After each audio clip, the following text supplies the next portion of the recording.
So listen, I just want to talk about a few things today. Like somebody sent me a message and it said that what were you researching that made you walk away from Christianity? And it's crazy because the honest truth of that is I was trying to prove that Jesus existed historically. I was actually trying to prove it correct and prove it real and prove it to be truth. And that's what led me away from it. It's like my whole life, to me, it was real. And I think that's the biggest problem with a lot of believers today is that it's real to them. You see, but love is real, but you've never seen it. Hate is real. I mean, you felt it. And when you grow up believing in Jesus, love, passion, compassion, all these things seem to be attached with Jesus. So these emotions. So Jesus is love. So as much as you can feel love, you can feel Jesus, so to speak, if you believe in something so strongly. And I know that because I thought I felt it. But if you bar it down to you feeling him, that would have to mean that Allah is real to a Muslim because they felt his presence. You see what I'm saying? So truth has to be about more than just belief or what feels real. You see, so there's a difference in between what's real to you.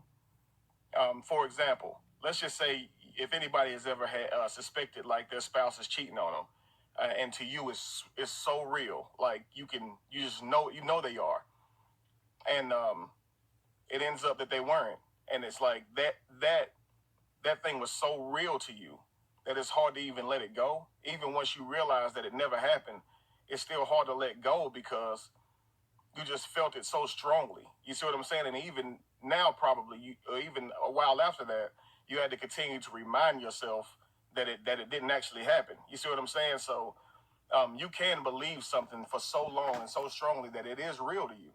I mean, let's just be honest. Um, when you were presented with Christianity or Jesus, you never argued that. You never debated it. You weren't even at an age to where you could even discern or break down or even try to dissect this belief. You see what I'm saying? You weren't even given an option. That's why it's always like when a Christian tries to tell you that, love Jesus or burn in hell, it's like that's the only options that I have, because that's the only options you were presented. So that's the only options you can give me: love Jesus or burn. Regardless of whether it's Jesus didn't send me there, it's a life. It's what I chose because I didn't accept him, or Jesus sent me there. I mean, you can say it's whatever. That's still the result if you don't love him or accept him.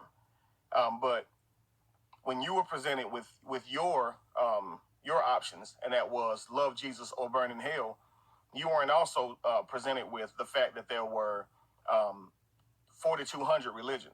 You see what I'm saying? And so outside of your one religion, there were 4,199 other religions, and and here are all of them. Research them, and then see which one you find to be truth to you. You weren't given that option. You were only told to love Jesus or burn in hell. So nobody told you about Allah or Vishnu and all these other gods who are worshipped to this day. You see what I'm saying? And believed in and followed to this day. You only had that one option.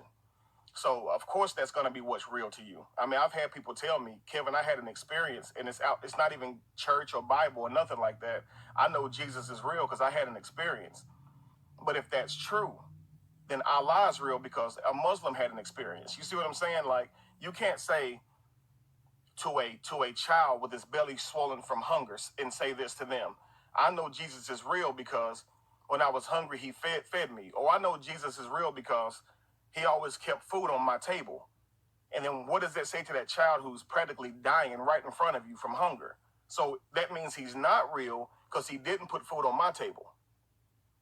You see what I'm saying? If God is real, and or our concept of God is real, meaning providing and has a plan and all this type of things that like we've made God out to be, if it is the way it is, then why are there areas that's so desolate and in need?